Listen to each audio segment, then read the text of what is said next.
नमस्कार, फाइनेंशियल बकवास में आपका स्वागत है। तो आज हम बात करेंगे 4 चीज़ें क्या ज़रूरी होती हैं निवेश करने के पहले, उनको जान लेना ज़रूरी है।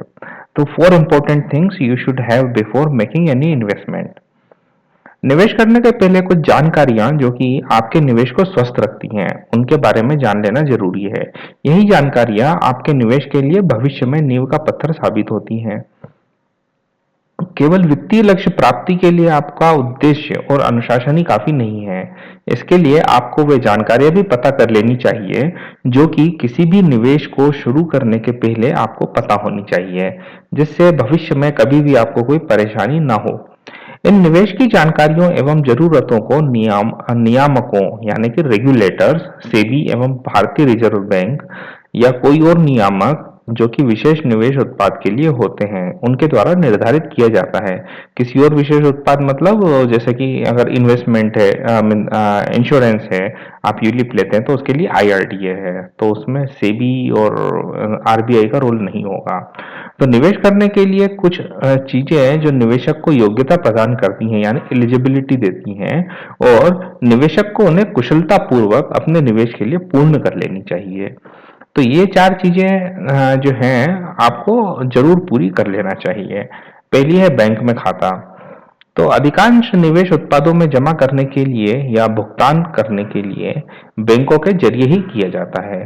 तो कुछ उत्पादों में तो आप नगद जमा ही कर ही नहीं सकते, और कुछ उत्पादों में निर्धारित छोटी रकम ही नगद में जमा कर सकते हैं, जैसे कि बचत खाता, राष्ट्रीय पेंशन योजना यानी कि एनपीएस, या फिर म्यूचुअल फंड। तो कुछ निवेश उत्पाद जैसे कि म्यूचुअल फंड किसी अन्य के बचत खाते का चेक नहीं लेते हैं। पूंजी बाजार में अगर आप निवेश शुरू करना चाहते हैं तो उसके लिए निवेशक का बैंक खाता होना बहुत जरूरी है। तो उस केस में लाभांश यानी कि डिविडेंड, ब्याज यानी कि इंटरेस्ट, मैच्योरिटी यानी परिपक्वता के बाद निवेशित रकम या निवेश उत्पाद बेचने के बाद की रकम के चेक निवेशक के नाम पर आते हैं, और जिसके लिए निवेशक के नाम का खाता होना बहुत जरूरी है। तो निवेशक के खाते में सीधे एनईएफटी या आरटीजीएस से भी रकम इलेक्ट्रॉनिक तरीके से भेजी जा सकती है। आजकल चेक का कॉन्सेप्ट कम है क्योंकि एनईएफटी या आरटीजीएस आम है। फिर दूसरा चीज है, जरूरी चीज है स्थायी खाता नंबर यानी कि पेन, परमानेंट अकाउंट नंबर। तो हम लोग स्थायी खाता नंबर को पेन के नाम से जानते हैं। यह एक 10 नंबर का अल्फा न्यूमेरिक नंबर होता है जो कि आयकर विभाग द्वारा जारी किया जाता है। तो पेन को किसी भी प्रकार के वित्तीय व्यवहार में, जैसे कि बैंक में खाता खोलना हो, डीमैट खाता खोलना हो, भूमि भवन के क्रय विक्रय, बीमा खरीदते समय एवं डेबिट कार्ड या क्रेडिट कार्ड के आवेदन के समय जरूरत होती है।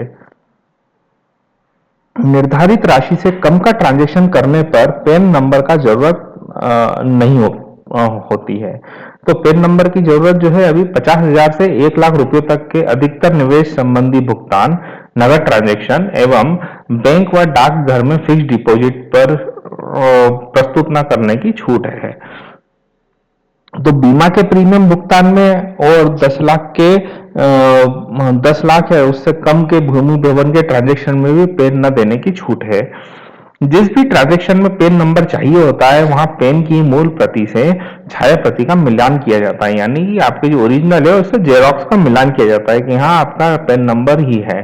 और पेन की छाया प्रति स्वयं द्वारा अभिप्रमाणित होना चाहिए, सेल्फ डिक्लेयर्ड, मतलब आपको खुद के सिग्नेचर आपको वो फोटो कॉपी पर करके देना होते हैं।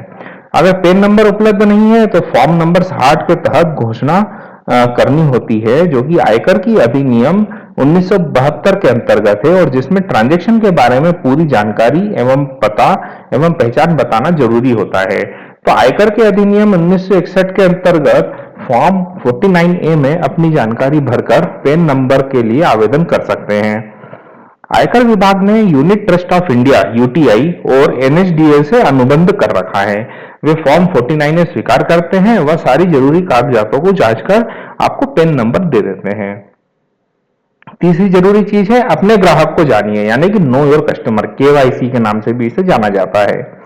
तो हवाला कारोबार पर रोकथाम के लिए 2002 में नियम बनाया गया जो भी व्यक्ति या संस्था वित्तीय ट्रांजैक्शन करने वाले हैं व करते हैं उनके बारे में सारी जानकारी जुटा ली जाए।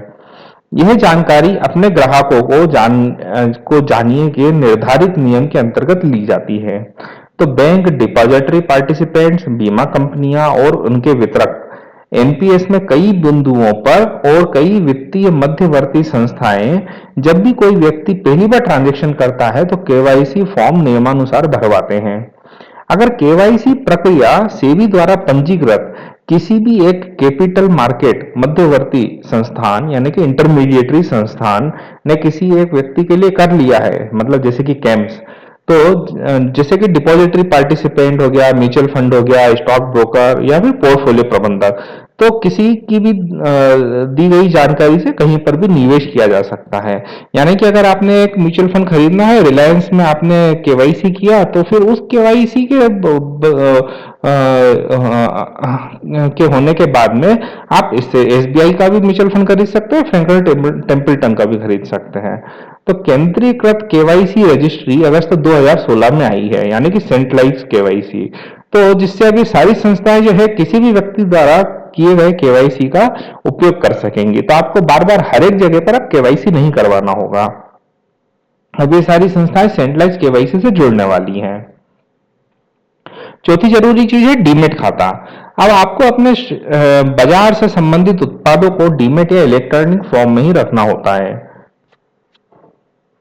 कुछ निवेश यानी कि शेयर, डिबेंचर, सरकारी प्रतिभूतियां यानी कि गवर्नमेंट बॉन्ड्स, जो कि शेयर बाजार के जरिए ही ट्रेड करके खरीदी जाती है, या फिर आप आईपीओ के जरिए लेते हैं, और आईपीओ से आए शेयरों के लिए भी डीमेट अनिवार्य है। तो इसके बिना इस तरह के उत्पादों को खरीदा और बेचा नहीं जा सकेगा। तो कुछ और निवेश जैसे कि म्यूचुअल फंड और छोटी बचत स्कीमों को भी डीमेट अकाउंट में रखा जा सकता है। तो वित्तीय उत्पादकों को कागजी रूप में रखने से बेहतर है कि उन्हें इलेक्ट्रॉनिक रूप में रखा जाए। उनके कुछ फायदे इस प्रकार होते हैं। पहला होता है कि ट्रांजैक्शन करने की बहुत आसानी होती है। दूसरा होता है सुरक्षा बेहतरीन होती है, आपका कागज ना सड़ेगा, ना गलेगा, ना घूमेगा, ना फटेगा। तीसरा होता है सारी निवेश उत्पादों को संयुक्त रूप से देख सकते हैं और ट्रैक और मॉनिटर कर सकते हैं। आप आज की वैल्यू देख सकते हैं हर एक आपके इन्वेस्टमेंट की, निवेश की, कि कितना है। अगर कोई अच्छा नहीं कर रहा है तो आप उसको बेच भी सकते हैं ऑनलाइन उसी समय। डीमेटेरियलाइज के योग्य वित्तीय उत्पादों को कागजी रूप से डीमेट में बदला जा सकता है।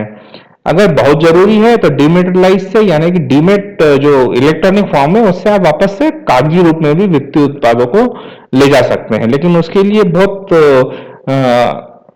अलग तरीके की कुछ कंडीशंस होनी चाहिए। केवल तभी जो है डिपॉजिटरी आपको इसके लिए अनुमति देंगे। निवेशक अपना डीमेट अकाउंट किसी भी डिपॉजिटरी पार्टिसिपेंट के साथ खुलवा सकते हैं जो कि एनएसडीएल या सीडीएसएल से संबद्ध हो। निवेशक एक से ज्यादा डीमेट खाता भी रख सकता है।